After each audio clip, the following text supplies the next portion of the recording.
Hi hello everyone, అందరికీ నమస్తే అండి. అందరూ ఎలా ఉన్నారు? బాగున్నారా? నేను కూడా సూపర్గా ఉన్నాను. మీ అందరూ కూడా ఫ్యాంటాస్టిక్గా, సూపర్గా, సంతోషంగా, హ్యాపీగా, పాజిటివ్ థింకింగ్తో ముందుకు వెళ్ళాలని మనస్ఫూర్తిగా కోరుకుంటూ ఉన్నాను. అయితే ఎప్పట్లాగా ఈ రోజు కూడా ఒక మంచి వీడియో తోటి మీ ముందుకు వచ్చేసానండి. టాపిక్ ఏంటంటే, మనల్ని ఎవరైతే వదిలి వెళ్ళిపోతారో వాళ్ళు సంతోషంగా ఉంటారు, కానీ మనం కూర్చొని బాధపడుతూ ఉంటాం. జరిగిన దాంట్లో మన తప్పు ఏమీ ఉండదనమాట. అయినా సరే మన మనసు అంగీకరించదు. జరిగిన దానన్నిటికీ కూడా మీరే తప్పు అనుకుని మీలో మీరు కుమిలిపోతూ బాధపడుతూ కూర్చునే వాళ్ళు ఎంతమంది ఉన్నారు. అట్లాంటి వాళ్ళందరూ ఆ బాధలో నుంచి బయటికి రావాలి అన్న ఉద్దేశంతో నేను ఈ రోజు ఈ వీడియోని చేస్తున్నానండి. అయితే తప్పు చేసిన వాళ్ళు చాలా ధైర్యంగా తిరుగుతూ ఉంటారు. ఏ తప్పు చేయని వాళ్ళు ఎందుకు బాధపడుతూ ఉంటారు? మీలో కూడా ధైర్యం రావాలంటే, జరిగిన దాంట్లో మీ తప్పు ఏమీ లేదని గ్రహించి మీరు తెలుసుకొని పాజిటివ్‌గా ముందుకు వెళ్ళాలి అనంటే, మనం ఎలాగా ఉండాలి? ఏం చేయాలి? అనేది ఈ వీడియోలో చాలా క్లియర్‌గా మాట్లాడుకుందామండి. అంతకన్నా ముందు మన ఛానెల్‌ని ఎవరైనా ఫస్ట్ టైమ్ చూస్తూ ఉన్నట్లయితే సబ్స్క్రైబ్ చేసుకొని చూడండి. మన వీడియోస్ నచ్చినాయనుకోండి లైక్ చేయటం, షేర్ చేయటం, కామెంట్ చేయటం, అదే విధంగా హైప్ చేయటం కూడా అస్సలు మర్చిపోకండి ఫ్రెండ్స్. అలాగే అమూల్యమైన కామెంట్స్‌ని తెలియజేయండి. అయితే మనం ఎక్కువ లేట్ చేయకుండా టాపిక్‌లోకి వెళ్ళిపోదాం.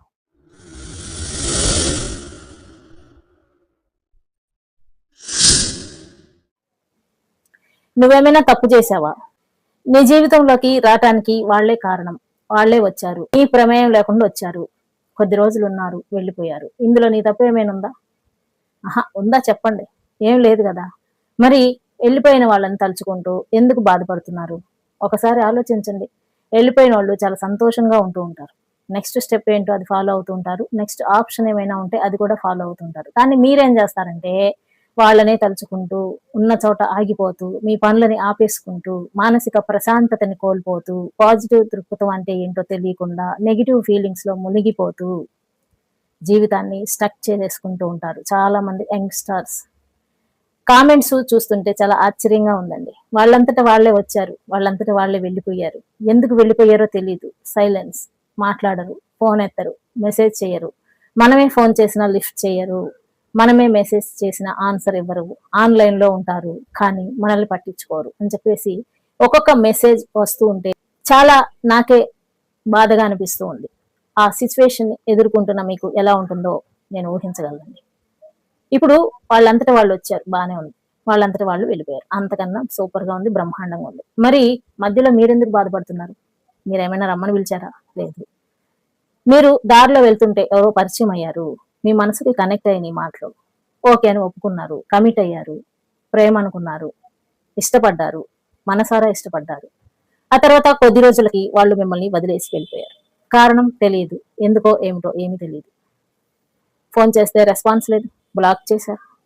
డిస్టెన్స్ మెయింటైన్ చేస్తున్నారు. మాటలు లేవు.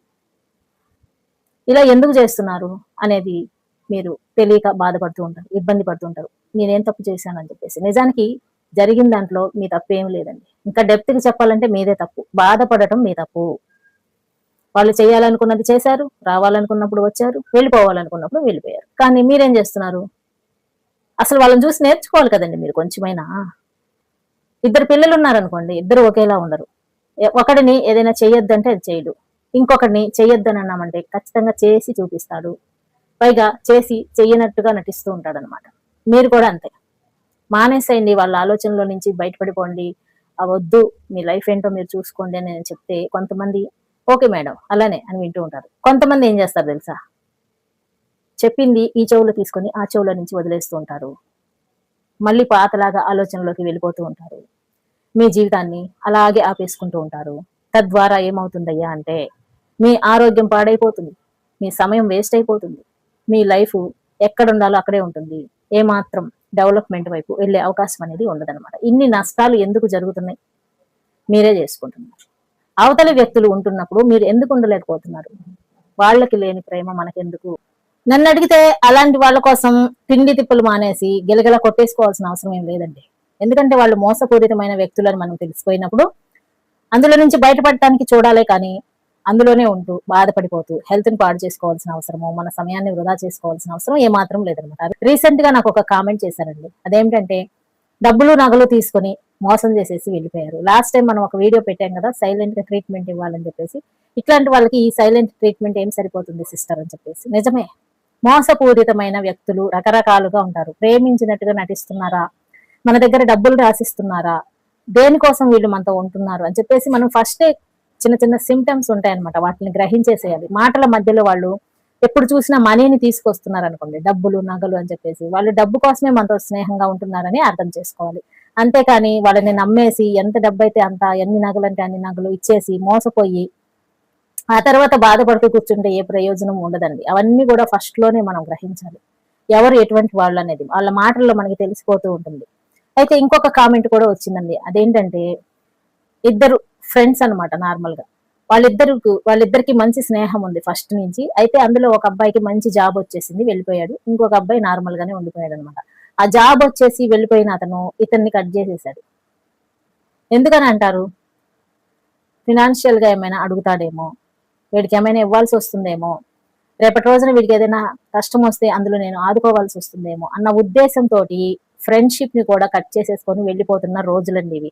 అంతేకాదు, ఇంకా నా మనసుని బాధ పెట్టిన కామెంట్ ఒకటి. అదేంటంటే, సిస్టర్ మీరు అందరి గురించి చెప్తున్నారు, ప్రేమికుల గురించి చెప్తున్నారు, ఎందుకు దూరం చేస్తారు, ఎందుకు అవాయిడ్ చేస్తారు, ఎందుకు మనతో సరిగ్గా మాట్లాడరు, ఎందుకు ఫోన్ లోకి రారు అని చెప్పేసి, మరి సొంత కూతురు కూడా పెళ్లి చేసుకుని వెళ్ళిపోయి సొంత తల్లిని కూడా అలా దూరం చేస్తూ ఉంటే ఏం చేయాలో చెప్పండి అని చెప్పేసి. ఎంత బాధాకరమైన విషయమో చూడండి. చిన్నప్పటి నుంచి ఆ తల్లితోనే పెరిగి తనతోనే ఉండి మంచి చెడులన్నీ తెలుసుకుని పెళ్లి చేసేసుకుని ఆ తర్వాత ఆ తల్లిని మర్చిపోతే ఆమెకి ఎంత బాధ అనిపిస్తుంది. ఇప్పుడు దీంట్లో రియలైజ్ అవ్వాల్సింది ఆమెనండి, వాళ్ళ అమ్మగారు. ఎందుకంటే ఇంతకు ముందులాగే నా కూతురు నాతో ఉండాలి, ఇంతకు ముందులాగే అన్ని షేర్ చేసుకోవాలి, ఇంతకు ముందులాగే ప్రేమగా ప్రతిసారి పలకరిస్తూనే ఉండాలి, ఇంతకు ముందులాగే ఎప్పుడు ఫోన్ లో మాట్లాడుతూనే ఉండాలి అని చెప్పేసి అసలు ఎదురు చూడకూడదు. కొడుకైనా సరే కూతురైనా సరే ఒకసారి వన్స్ మనల్ని వదిలేసి వెళ్ళిపోయారు అని అంటే పెళ్లి చేసుకుని వాళ్ళకి ప్రైవసీ ఇచ్చేసేయాలన్నమాట. వాళ్ళని ఎప్పుడు మన దగ్గర అట్టే పెట్టేసుకోవాలని అనుకోకూడదు. వాళ్ళు ఫోన్ చేయకపోవటము, పలకరించకపోవటము, అలా వదిలేయటం వాళ్ళ తప్పు కూడా ఉందండి. కానీ మనం డైజెస్ట్ చేసుకోగలగాల్సిందే కొన్ని విషయాలని. ఎందుకు అలా చేస్తున్నారు అని అంటే, వాళ్ళు ఏమైనా బిజీగా ఉన్నారేమో, కొద్ది రోజుల తర్వాత మేబీ మళ్ళీ మీతో కాంటాక్ట్ లోకి రావచ్చు కదా. కానీ ఇంతకు ముందు లాంటి పరిస్థితి మాత్రం అసలు ఉండదండి. ఎవరైనా సరే అంతే. మనల్ని మోసం చేసి వదిలేసి వెళ్ళిపోయిన వాళ్ళు మళ్ళీ మన లైఫ్ లోకి వస్తాము అని అంటే మనం ఆహ్వానించచ్చా, నమ్మచ్చా అని కొంతమంది అడుగుతున్నారు.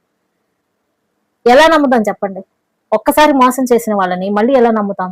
మోసపూరితమైన మైండ్ చివరి వరకు ఉంటుంది.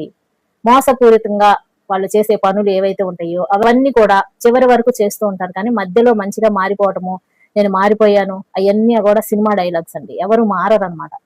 ఎంతో మంచి వ్యక్తులైతే గాని మార్పుని అంగీకరించి మారుతూ ఉంటారు. కానీ వాళ్ళు చేసేది అన్యాయము అని తెలిసి కూడా చేస్తున్నారు అని అంటే వాళ్ళు మారాల్సిన అవసరం ఏముంది చెప్పండి? అటువంటి వాళ్ళ చేతుల్లో మోసపోయినప్పుడు మనం ఏం చేయాలంటే, ముఖ్యంగా అందులోనే ఉంటూ డిప్రెషన్ లోకి వెళ్ళిపోతూ మన సమయాన్ని, మన ఆరోగ్యాన్ని, మన ఫినాన్షియల్ స్టేటస్ ని మనం కోల్పోకూడదు అనమాట. ఎప్పుడైతే అటువంటి వాళ్ళు మనల్ని వదిలేసి వెళ్ళిపోయినప్పుడు మనం ధైర్యంగా ఉండాలి. వాళ్ళు గ్రహించలేకపోతారనమాట. అరే నేను వదిలేస్తే వీళ్ళు ఒకలాగా అయిపోతారేమో, పిచ్చి పిచ్చిగా అయిపోయి తిరుగుతూ ఉంటారేమో, ఏమాత్రం లైఫ్ లో ముందుకు రారేమో అని వాళ్ళు ఎక్స్పెక్టేషన్స్ పెట్టుకుంటారు. మనం ఆ ఎక్స్పెక్టేషన్స్ ని బ్రేక్ చేసేసేయాలన్నమాట. మన దైనందిన జీవితంలో ఏది కూడా మనం ఆపుకోవాల్సిన అవసరం లేదు. చక్కగా మనం అందంగా తయారవుతూ మన పనులలో మనం బిజీగా ఉన్నాము అని అనుకోండి, వాళ్ళకి స్టార్ట్ అవుతాయి ఆలోచనలు. ఇంకా ఏంట్రా వీడు గిలగిలా కొట్టేసుకుంటాడని చూస్తుంటే వీడి పాటికి వీడు బాగానే ఉన్నాడు అని చెప్పేసి మన గురించి ఆలోచిస్తూ ఉంటారు. అసలు వాళ్ళు ఆలోచిస్తారో ఆలోచించరు. వన్స్ మన నుంచి విడిపోయారు అని అంటే మనం ఇష్టం లేదని అర్థం. ఒకసారి మీరు మళ్ళీ ఛాన్స్ ఇవ్వాలా అని అనుకుంటే అది మీ ఇష్టం. ఒకసారి నమ్మి ఛాన్స్ ఇవ్వచ్చు. కానీ ఇక్కడ ఒక చిన్న విషయాన్ని మనం గ్రహించాలండి. ఒకసారి మనల్ని వద్దని వదిలేసి మోసం చేసి వెళ్ళిపోయి మళ్ళీ మన లైఫ్ లోకి ఎంటర్ అవుతున్నారు అని అంటే ఇంతకు ముందు లాంటి పరిస్థితి ఏది ఉండదు. ఇంతకు ముందు లాగా మనం గలగలా మాట్లాడలేం, ఫీలింగ్స్ ని షేర్ చేసుకోలేం, చనువుగా అప్రోచ్ అవ్వలేం. ఏం చేస్తే ఏమవుతుందో, ఎక్కడ పోతారో అని చెప్పేసి భయం ఉంటుంది. రిలేషన్ చెడిపోతుందేమో అని భయం ఉంటుంది. ఒకసారి వెళ్ళిపోయారు కదా మళ్ళీ వెళ్ళిపోతారేమో అని చెప్పేసి భయం కూడా ఉంటుంది. కాబట్టి వాళ్ళతో మనం నమ్మకుండా నమ్మినట్టుగా నటిస్తూ ఉండాలి. ఇంకొక ఛాన్స్ ఇవ్వమని అడుగుతున్నారు కాబట్టి ఇచ్చి చూడండి, కానీ నమ్మకూడదు అనమాట ఎట్టి పరిస్థితుల్లోనూ. పాముకి పాలు పోసి పెంచుతామండి, విషం తగ్గిపోతుందా? తగ్గదు. అది దాని నైజం. ఎప్పటికైనా సరే దాని విషయం అలానే ఉంటుంది. అలాగే క్రూరంగా ఉండే మనుషులు, మోసం చెయ్యాలి అని అనుకున్న మనుషులకి మనసులో విషం నిండి ఉంటుంది. అది ఎప్పటికీ పోదన్నమాట. అది పోతుందేమో, మంచి వాళ్ళుగా మారిపోతారేమో అని అనుకోవటం మీ అపోహ. ఈ క్వశ్చన్ అయితే చాలా మంది అడుగుతున్నారు, మోసం చేశారు వెళ్ళిపోయారు మళ్ళీ వస్తానంటున్నారు లైఫ్ లోకి అని. అది మీరు ఆలోచించుకోండి, వాళ్ళ క్యారెక్టర్ ఎలాంటిదో, దానివల్ల మీకు ఏమైనా ఆపద ఉందా లేదా, పర్వాలేదా, నష్టమేం వాటిల్లదు అనుకుంటే మీరు ఆహ్వానించిన తప్పు లేదు. మళ్ళీ జరిగిన మోసమే మళ్ళీ రిపీట్ అయిపోయింది అనుకోండి, మీరు తట్టుకొని నిలబడగలరా, మీ స్టామినా ఉందా, మీకు అంత స్టేబుల్ గా ఉన్నారా అనేది మీరే ఆలోచించుకొని నిర్ణయించుకోవాల్సిన విషయం అన్నమాట. ఎవరికి వాళ్ళు ఆలోచించుకోవాల్సిన విషయం. కాబట్టి మై డియర్ ఫ్రెండ్స్, ఎదుటి వాళ్ళు మనల్ని మోసం చేశారు అని తెలిసినప్పుడు వాళ్ళ జ్ఞాపకాలలో ఉంటూ మనల్ని మనం కృంగ తీసుకోవటం మంచి లక్షణం కాదండి. మనము ఫినాన్షియల్ గా ఎదగాలి. మన దగ్గర దండిగా డబ్బు ఉందనుకోండి, ఎటువంటి వాళ్ళు కూడా మనల్ని మోసం చేసే అవకాశం ఉండదు. ఆ డబ్బును మనం కాపాడుకోవాలి. మాయ మాటలకి లొంగిపోయి అవతలి వ్యక్తులకి ఇచ్చేసి మోసం చేసేసిన తర్వాత రియలైజ్ అయ్యి ఇవన్నీ టైం వేస్ట్ పనులు అనమాట. మనం ఎప్పుడైతే ఒక పొజిషన్ కి వస్తామో మనల్ని మోసం చేయాలి అన్న ఆలోచన కూడా ఎదుటి వ్యక్తులకి రాదు. కాబట్టి మన చేతిలో ఉన్న సమయాన్ని మనం సద్వినియోగం చేసుకోవాలి. జీవితంలో మంచిగా సంపాదించి ఫినాన్షియల్ గా పైకి ఎదగటానికి చూడాలి. దండిగా డబ్బు ఉండాలి. బిందాస్ గా ఉండాలి జీవితం. ఎవరు వస్తారు, ఎందుకు మోసం చేస్తారు? అంతకన్నా మించి మనకి ఉండాల్సిన ఆస్తి ఏంటయ్యా జీవితాంతం అనంటే చెక్కు చెదరని ఆత్మవిశ్వాసం. ఇది ఎప్పుడైతే మనకి ఉంటుందో, ఎదుటి వ్యక్తులు మనల్ని మోసం చేస్తున్నారా, ద్రోహం చేస్తున్నారా, అబద్ధాలు చెప్తున్నారా, అసలు ఎందుకు మనతో స్నేహం చేస్తున్నారు అన్న విషయాలని మనం గ్రహించగలుగుతాము. దానివల్ల మన ఆత్మవిశ్వాసం మరింత రెట్టింపు అవుతుంది. ఎవరైతే ఆత్మవిశ్వాసంతో నడుచుకుంటూ ఉంటారో వాళ్ళ దగ్గరికి రావడానికి కూడా చాలా మంది భయపడుతూ ఉంటారు, మోసపూరితమైన వ్యక్తులు. మీ మీద మీరు నమ్మకాన్ని పెంచుకోండి, అదే మిమ్మల్ని నడిపిస్తుంది. ఆ నమ్మకం ఎలా ఉండాలి అని అంటే, 100 మంది వచ్చి పడదోసినా సరే పడిపోకుండా ఉండే అంత స్ట్రాంగ్ గా ఉండాలన్నమాట. అలా ఉండాలి అంటే మీరు మానసికంగా ప్రశాంతంగా ఉండాలి, మానసికంగా స్టేబుల్ గా ఉండాలి, శారీరకంగా దృఢంగా ఉండాలి. ఇవన్నీ ఉండాల్సిందే. అప్పుడే మనల్ని చిన్న చిన్న విషయాలు కానీ పెద్ద పెద్ద విషయాలు కానీ కదిలించలేవు. వన్స్ లైఫ్ లో మనం ఈ విషయాన్ని ఖచ్చితంగా అంగీకరించాలండి. ఏ విషయాన్ని? రిలేషన్షిప్ అన్నాక గొడవలు వస్తాయి, బిజినెస్ అన్నాక నష్టాలు వస్తాయి, జీవితం అన్నాక ఒడిదుడుకులు కూడా ఉంటాయి. వీటన్నిటిని మనం సమానంగా యాక్సెప్ట్ చేస్తూ ఏమాత్రం కృంగిపోకుండా జీవితాన్ని, లైఫ్ ని ముందుకు తీసుకెళ్ళినప్పుడే మనం స్టేబుల్ గా నిలబడతాం. కష్టం వచ్చినప్పుడు ఎవరైనా సరే కొంచెం షివర్ అవుతారండి, కానీ ఆ ఫీలింగ్ లో ఎవరైతే అలా ఉండిపోతారో వాళ్ళు ఆ కష్టాన్ని దాటడానికి భయపడుతూ ఉంటారు. ఎవరైతే ఈ కష్టం రావటం సహజం అని చెప్పి అంగీకరిస్తారో వాళ్ళు దాంట్లో నుంచి బయటపడటానికి చాలా ఈజీగా మూవ్ ఆన్ అయిపోతూ ఉంటారు. మరి మీరు ఎలా ఉంటారు? కామెంట్ సెక్షన్ లో తెలియజేయండి. మై డియర్ ఫ్రెండ్స్, ఈ వీడియో మీకు యూస్ఫుల్ గా ఉంటుంది అని అనుకుంటున్నాను. వీడియో నచ్చితే లైక్ చేయండి. మరిన్ని మంచి వీడియోల కోసం ఛానల్ ని సబ్స్క్రైబ్ చేసుకోండి. నెక్స్ట్ టైం మరో మంచి యూస్ఫుల్ వీడియోతో మళ్ళీ మీ ముందుకు వచ్చేస్తాను. అంటిల్ దెన్, జై హింద్.